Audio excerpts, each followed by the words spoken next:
Bienvenidos de nuevo a una nueva entrega de Entorno Inversionista. En esta ocasión hablaremos de lo que es la administración de portafolio y cómo una buena administración de portafolio nos va a permitir mitigar tanto pérdidas económicas como errores de psicología.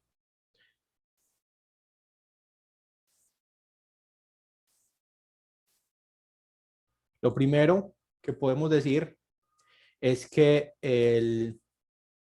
la administración de portafolio se sustenta en dos principios básicos. El primero es la diversificación y el segundo es la administración de tesorería.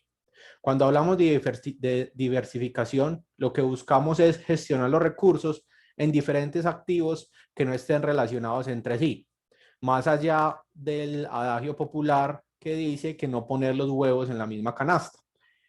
Vamos a ver algunos principios de diversificación y vamos a mostrar someramente algunos principios técnicos que sirven para este elemento. Cuando hablamos de tesorería, hablamos de un sistema de medición que soporta la toma de decisiones, buscando mitigar errores operativos y errores emocionales. Entonces, aquí lo que vemos son los dos principios de la diversificación. Cuando hablamos de diversificación, buscamos, primero que todo, distribuir los riesgos, es decir, no arriesgar todo nuestro capital en una sola operación porque nos puede pues, ir en contra y lo vamos a perder todo, ¿cierto? Y el segundo, que muchas veces es desconocido por los operadores que apenas están empezando en este mundo, es que el portafolio debe de invertirse en activos que no estén correlacionados. ¿Qué quiere decir esto? Por ejemplo, miremos acá.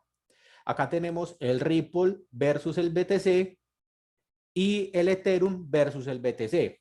Si nosotros, por ejemplo, acá en esta entrada quisiéramos tener una venta, es decir, apostarle a que el Ripple pierda valor frente al BTC, y en esta otra quisiéramos una compra en la que estamos buscando que el Ethereum gane valor frente al BTC, estamos incurriendo en un error porque las ganancias que podamos generar en esta operación van a ser disminuidas por las pérdidas en este, ya que estos dos pares de monedas están correlacionados a través del BTC. ¿Qué pasaría entonces si el Bitcoin sube? Pues si el Bitcoin sube, en esta operación estaríamos ganando porque el Ripple perdería fuerza frente al BTC, pero en esta operación estaríamos perdiendo porque estamos diciendo que vamos a una compra y estaríamos perdiendo la utilidad que ganamos en esta. A esto se le llama activos correlacionados. Entonces, lo que se busca hacer en estas ocasiones es que si tienes estas dos operaciones, solo abras una en el momento. Es decir, no abrir las dos simultáneamente porque lo que estemos ganando en unas lo vamos a perder en otra operación. A esto se le llama vehículos no correlacionados y la idea es no invertir en vehículos correlacionados simultáneamente. A nivel técnico, ya la gestión de diversificación ha tenido muchos estudios, pero uno de los principales pilares es lo que propuso por allá en el 50 este señor, Harry Markowitz, en donde a través de una técnica matemática lo que pretende es maximizar la utilidad esperada de un portafolio, minimizando su volatilidad o su riesgo, ¿sí? Entonces, a través de estas eh, dos conceptos matemáticos, uno que mide la rentabilidad ponderada del portafolio y otro que mide la varianza del portafolio y la covarianza de los activos de inversión, lo que se busca es maximizar la rentabilidad esperada sujeto a buscar una mínima volatilidad en el mismo. A través de estas técnicas matemáticas, lo que digamos gráficamente se representa lo que se conoce como una frontera eficiente de inversión, en donde se relaciona la desviación estándar, que es una de las medidas más representativas del riesgo, versus el promedio de la rentabilidad. Entonces, vemos, por ejemplo, que en este punto tenemos la misma volatilidad que en este, pero en el punto de arriba tenemos una mayor rentabilidad que en el punto de abajo, ¿cierto? Aquí tenemos una rentabilidad de alrededor del 2% y aquí tenemos una rentabilidad del 0%. Entonces, a través de utilizar estas dos ecuaciones matemáticas, se representan diferentes combinaciones de activos que nos representan un par entre rentabilidad media y riesgo del portafolio. Entonces, ahí les dejo la referencia por si alguno quiere adentrarse pues en temas más técnicos para la diversificación de portafolio. En cuanto a la gestión de tesorería, nosotros entonces vamos a asumir que ya tenemos lo que habíamos visto en los videos anteriores, es decir, ya tenemos un perfil de inversionista determinado en donde nos vamos a ubicar cuál es el porcentaje del capital que vamos a invertir simultáneamente. Esto quiere decir que si tenemos $1,000, ¿cuánto de esos $1,000 vamos a tener al mismo tiempo invertido? Muchas veces no es necesario invertir todo el capital, sino entrar en operaciones y salir de ellas, y después de que se salga de una operación, por ejemplo, en la que se invirtió $200, pues vuelve y se abre otra operación, pero una vez cerrada la anterior. También para la gestión de tesorería es necesario haber determinado cuáles son los niveles mínimos de rentabilidad o lo que llamamos take profit, tiempo de operación, es decir, el tiempo promedio de entre la apertura y el cierre de operaciones. Cuando eres un operador de día, es decir, que abres y cierras operaciones durante todo el día, entonces tu marco de tiempo va a ser mucho más corto que el de aquellos operadores que simplemente esperan a que sus operaciones tengan un mayor grado de madurez y pueden esperar semanas e incluso meses. Obviamente esto está relacionado con el perfil de inversionista, pero hace parte más de la operativa. Esto es importante en la gestión de tesorería porque dependiendo de los marcos de tiempo van a ser más creíbles o no el tema del take profit y de stop loss, porque vamos a utilizar diferentes ventanas temporales en las plataformas de inversión que tengamos, ya sea Forex o sea inversiones en criptos. Entonces, con estos 4 elementos definidos, podemos determinar o medir cuál es la relación beneficio-riesgo de nuestro portafolio o de nuestras operaciones. Con base en este indicador es que la gestión de tesorería se puede realizar. Este indicador sirve en la medida que nosotros definamos una relación beneficio-riesgo que siempre sea beneficiosa para nosotros. Es decir, si estamos invirtiendo el 5% de nuestro capital por cada operación, pues esperamos que tengamos un beneficio de al menos 1-1 o 2-1 o 3-1. Es decir, que por el 5% de nuestro capital arriesgado, estamos esperando ganar al menos el mismo 5% o un 10% o un 15%. Esta gestión de tesorería está basada en ciertos indicadores y en el monitoreo constante de los mismos. Aquí les voy a mostrar someramente cómo se calcularían estos indicadores para unas compras y les voy a mostrar un archivo de Excel muy simple que ustedes pueden construir en casa para poder administrar su portafolio. Todos estos indicadores pues son indicadores para la operativa de un trader individual, ya que para cuando estás en una institución, digamos si estás aquí en Colombia, es la circular 100 de la Superintendencia Financiera la que determina cuáles indicadores hay que medir y cada cuánto ajustarlos, ¿cierto? Cuando somos una institución no estamos solos, sino que tenemos un área de riesgos, un área de operaciones, las tomas de decisiones tienen muchas más personas a cargo. En cambio, cuando estamos como operadores individuales, pues somos nosotros mismos, nuestra propia área de riesgos y nuestros propios tomadores de decisiones. Entonces, en ese sentido, es muy importante que nuestra operativa se soporte en el monitoreo constante de indicadores numéricos, ya que eso nos va a permitir llevar un mejor control o una bitácora de trading y además poder evitar errores psicológicos que muchas veces suceden cuando estamos perdiendo dinero y no cerramos un stop loss, o cuando estamos ganando y no tomamos el take profit y después hay arrepentimientos. Entonces, en un ejemplo, si tenemos pues, el valor de nuestro portafolio, es la cantidad de Bitcoin que tengamos. Esto puede ser la cantidad de dólares o pesos, dependiendo de en cuál moneda vas a reportar, en cuál moneda vas a establecer tu portafolio, ¿cierto? Entonces, el valor del portafolio es la cantidad de monedas que tengamos por la tasa de cambio del Bitcoin frente al dólar, al peso o en la moneda en la que te encuentras. El porcentaje, es decir, la cantidad de monedas que vas a poder comprar para mantener una posición en una moneda sub-I es el valor del portafolio por el riesgo asignado. Este riesgo asignado viene del perfil de inversionista, puede ser el 2%, el 3%, el 5%.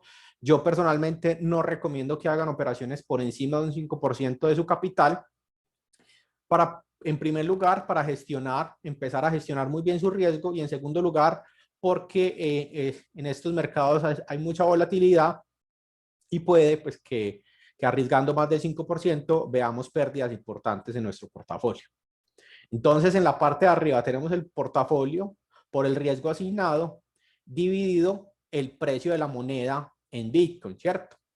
Es importante aquí decir que si nuestro portafolio lo vamos a reportar en Bitcoin, los precios de las monedas tienen que estar en esa misma moneda para poder que la división sea correcta. Entonces, esto es para mantener una posición. Cuando queremos hacer un trading de posición, es decir, que ya estableciendo un stop loss, en el numerador es lo mismo, ¿cierto? El valor del portafolio por el riesgo asignado por operación, pero en el denominador lo que hacemos es una diferencia entre el precio de compra y el precio de stop loss. Esto es, acuérdense que esto es para hacer cuando estamos haciendo compras. Entonces, ya con el trading de posición de la moneda, vamos a calcular cuál es el beneficio esperado de la moneda, ¿cierto? Arriba tenemos el tamaño de la posición, es decir, lo que encontramos en el cálculo anterior, multiplicado por el precio del take profit, que es a donde queremos llegar, menos el precio de compra, que es de donde partimos, ¿cierto? Dividido el total del portafolio.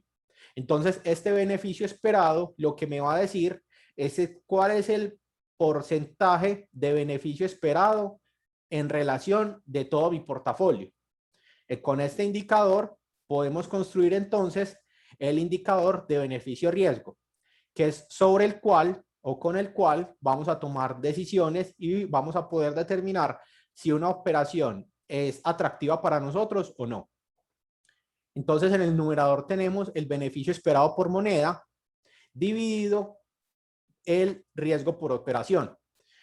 Si en el indicador anterior, por ejemplo, nos dimos cuenta que el beneficio esperado con relación a nuestro portafolio es del 10% y el riesgo por operación es del 5%, entonces la relación beneficio-riesgo va a ser 2-1.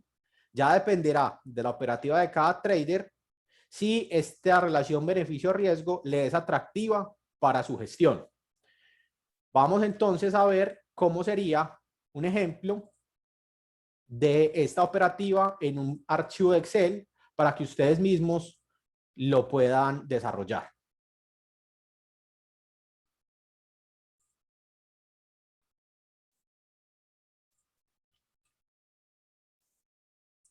Entonces, yo aquí construí un pequeño archivo de Excel que tiene solamente 2 hojas.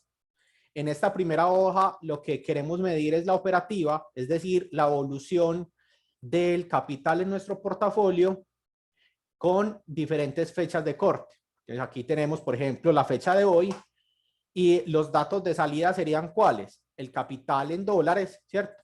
El capital en pesos, en el caso de estar ubicado en Colombia, y los porcentajes de riesgo, es decir, queremos saber cuánto es el 1% del riesgo en Bitcoin, cuánto es en dólares y cuánto es en pesos. Lo mismo para un 5% y para un 10%. Entonces, los datos de entrada aquí son el capital. Aquí estamos suponiendo que tenemos un Bitcoin completo. Esta es la tasa de cambio del Bitcoin de unos días anteriores y esta es la tasa de cambio del dólar frente al peso. Entonces, con estos 3 datos de entrada, me va a calcular cuánto significa el capital que tengo en dólares, en pesos, y cuánto es el 1% de ese capital en las diferentes monedas. Esto es importante para medir su gestión. Por ejemplo, si pasa un mes y ustedes ya tienen 1.1 Bitcoin y el Bitcoin estaría a $58,000 y no sé, digamos que la tasa de cambio permanece en 3.700, entonces automáticamente sabríamos cómo ha sido la evolución de nuestro portafolio. Es importante que ustedes, operadores que estén empezando o que ya lleven un tiempo, midan constantemente cuál es la evolución de su portafolio, porque con eso van a saber si la estrategia que están utilizando de trading es efectiva o no. Entonces, en esta hoja tenemos el valor de portafolio y aquí vamos a ver cómo sería la operativa para cada entrada. Entonces, los datos de entrada están aquí en azul y los de salida están en verde. Entonces, tenemos otra vez la fecha, a cuánto está el Bitcoin frente al dólar. Digamos, así redondeando más o menos, tenemos aquí $58,000. Aquí tenemos el par o la moneda en la que vamos a entrar. Este es Tronex Bitcoin en un contrato por 10. Eso viene de Binance. Aquí tenemos el tipo de entrada, si es una compra o una venta. Aquí tenemos el precio del Bitcoin de este par y el precio en dólares. Entonces, con estos datos de entrada, ya podemos saber cuánto es el máximo de monedas de Tronex a comprar para arriesgar el 2% y el 5%. Yo tengo aquí establecido un marco que arriesgo entre 2 y el 5, esperando beneficios entre el 5 y el 10. Quiere decir que en este ejemplo, la operativa de beneficio-costo o beneficio-riesgo es al menos de 2-1. Es decir, si hay un par en el que yo quiero invertir, pero no me otorga una relación de beneficio-riesgo de 2-1, entonces no entro en esa posición. Pues como les decía en la presentación, aquí está el cálculo. El cálculo dice cuál es mi capital multiplicado por el riesgo que quiero asumir, dividido el precio de la moneda en Bitcoin. Ahí me está diciendo que para arriesgar un 2% y mantener, es decir, que no, sin tener en cuenta un stop loss o un take profit, podría comprar 20,202 monedas de Tronex. Lo mismo para un 5%. Ya cuando vamos a realizar el cálculo de trading, tenemos que tener en cuenta un stop loss y un take profit. Entonces yo voy a la gráfica, como les había mostrado en presentaciones anteriores, cómo definir un stop loss y un take profit. Yo voy a la gráfica, miro en dónde se está estableciendo un rango o puedo utilizar los retrocesos de Fibonacci para establecer el stop loss y el take profit.